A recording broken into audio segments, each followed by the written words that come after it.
Solan to अनराइवल टांग set का ये एपिसोड भाई लोग काफी खतरनाक होने वाला है, इसलिए आप लोग प्लीज इस वीडियो को लास्ट तक देखना। इस एपिसोड की स्टार्टिंग में हम देखते हैं कि काफी सारे बीस्ट युहा और उसकी टीम की डायरेक्शन में ही आ रहे होते हैं और इस चीज को युहा और वांकियर भी नोटिस कर लेते हैं और फिर युहा मेंटल डिटेक्शन मेंटल डिस्ट्रीब्यूशन का इस्तेमाल करके इस नजारे को सभी के साथ शेयर करता है और इस नजारे को देख के ये सभी लोग ही चौकन्ना हो जाते हैं। और ली जुआन मन में कहती है कि इन स्पिरिट बीस्टों ने हमें अभी तक डिस्कवर नहीं किया है, लेकिन अगर हम पीछे हटते हैं तो हमारे जो निशान ग्राउंड पे पीछे छूटेंगे तो वो डेफिनेटली उनका पीछा करके हम तक पहुंच ही जाएंगे। और समझ में नहीं आ रहा है कि हमें अटैक कर देना चाहिए या फिर रिट्रीट करना चाहिए। और तभी यह चिल्लाते हुए कहता है कि बिग सीनियर सिस्टर लड़ने के लिए तैयार हो जाइए। और फिर यह एक बारी और इस नजारे को ली जुआन के साथ शेयर करता है। तो इस सीन को देख के ली जुआन काफी हैरान होती है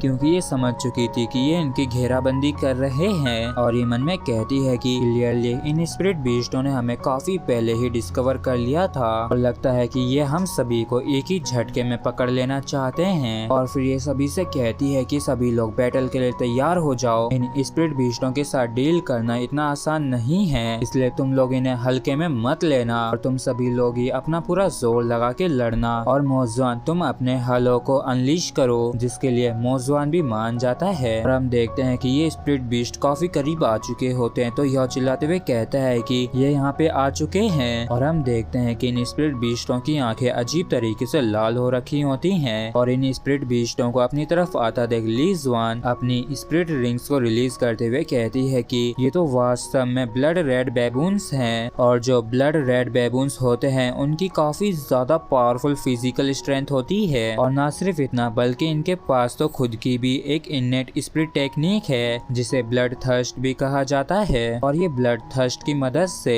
तुरंत ही अपनी ऑफेंसिव और डिफेंसिव कैपेबिलिटीज को काफी ज्यादा बूस्ट कर सकते हैं, इसलिए इन्हें खत्म करने के लिए इनके वाइटल पॉइंट्स के ऊपर अटैक करना, जैसे कि इनके सिर पे। और इस सब सिचुएशन को देखते हुए यह मन में कहता है कि जब इन ब्लड रेड बेबून्स ने बिग सीनियर सिस्टर की स्पिरिट रिंग्स को देखा तो ऐसा दिखा कि ये कुछ पलों के लिए हिचकिचाने लगे। और तभी हम एक ब्लड रेड बेबून को आगे आते हुए देखते हैं जो कि काफी गुस्से में अपनी छाती को पीटते हुए दहाड़ रहा होता है। और इसके ऐसा करने की वजह से जो बाकी के ब्लड रेड बेबून्स थे वो भी गुस्से में आ जाते हैं और इसी की तरह करने लगते हैं, जिस वजह से इनकी स्ट्रेंथ में काफी ज्यादा इजाफा होता है। और इस ब्लड थर्स्ट टेक्निक को इस्तेमाल करने के बाद ये सभी ही इविल तरीके से हंसने लगते हैं। और हम देखते हैं कि इन 8 जनों को काफी सारे ब्लड रेड बेबून्स ने चारों तरफ से घेर लिया होता है। और तभी ली जुआन चौंकते हुए कहती है कि ये तो ब्लड रेड बेबून किंग है और इसके पास तो 50,000 ईयर्स का कल्टीवेशन है, इसलिए सभी लोग इससे केयरफुल रहना क्योंकि ये ग्रुप अब पहले के मुकाबले काफी ज्यादा आक्रामक हो गया है। और इस चीज को देखते हुए ली जुआन तुरंत ही अपनी सारी स्पिरिट रिंग्स को रिलीज कर देती है, जिस वजह से इसके अंदर से काफी ज्यादा खतरनाक ऑरा बाहर निकल रहा होता है। और तो और इसके जस्ट ऊपर एक मून भी बन गया होता है और ये सिर्फ अपने एक हाथ के इशारे से ही एक काफी ज्यादा खतरनाक अटैक कर देती है। और ली जुआन का ये अटैक बड़े ही आसानी से काफी सारे ब्लड रेड बेबून्स को उड़ा देते हैं, लेकिन तभी और भी कई इसके ऊपर एक साथ ही चार्ज कर देते हैं। और इतने सारे ब्लड रेड बेबून्स को एक साथ आते देख ली जुआन भी हैरान होती, लेकिन तभी एक गोल्डन रोप इसे पकड़ के पीछे खींच लेती, जिससे कि ये उन ब्लड रेड बेबून्स के अटैक से बच जाती है और इसे बचाने वाली हान रुओ होती है। और तभी ली जुआन की नजर युहा के ऊपर पड़ती है, जिसके ऊपर एक ब्लड रेड बेबून ने अटैक कर दिया होता है। और इस स्पिरिट बीस्ट को अपनी तरफ आता देख युहा इसके ऊपर पर्पल डीमन आई का इस्तेमाल करता है, जिस वजह से इस ब्लड रेड बेबून को एक काफी तगड़ा शॉक लगता है, लेकिन ये उस वजह से और भी ज्यादा गुस्से में आ जाता है और काफी ज्यादा खतरनाक अटैक करता है, लेकिन युहा उसे डॉज कर लेता है। और फिर युहा तुरंत ही इसके ऊपर डार्क गोल्डन क्लो से अटैक कर देता है, जिस वजह से ये ब्लड रेड बेबून काफी इंजर्ड हो जाता है और इसके हाथ में से भी खून निकलने लगते हैं। जिसके बाद हमें वांग डोंगर को दिखाया जाता है जो कि अपने काफी ज्यादा खतरनाक अटैक से इन ब्लड रेड बेबून्स के ऊपर बरसा रही होती है, लेकिन तभी इनमें से एक को काफी ज्यादा गुस्सा आ जाता है और वो सीधे इसके अटैक को डॉज करते हुए सीधे डोंगर की तरफ चार्ज करता है। और इसने डोंगर के ऊपर एक काफी ज्यादा खतरनाक पंच कर दिया होता है और इसके इस अटैक को देख के डोंगर के भी काफी ज्यादा तगड़े वाले होश उड़ जाते हैं और ये भी थोड़ी डर जाती है क्योंकि ये समझ चुकी थी कि ये इस ब्लड रेड बेबून के इतने खतरनाक पंच को ब्लॉक नहीं कर पाएगी और ये पंच डोंगर के लग पाता उससे पहले ही वांकुयर यहाँ पे आ जाती है और ये भी एक काफी ज्यादा खतरनाक पंच उस ब्लड रेड बेबून के ऊपर कर देती है। और जैसे ही इन दोनों के पंच आपस में टकराते हैं तो इन दोनों के पंचेस की वजह से काफी खतरनाक शॉक वेव्स निकलती हैं। और भाई लोग इसका जो नेक्स्ट पार्ट होने वाला है वो और भी ज्यादा खतरनाक होने वाला है, इसलिए उसके लिए इस वीडियो को लाइक और एक प्यारा सा कमेंट कर दीजिए।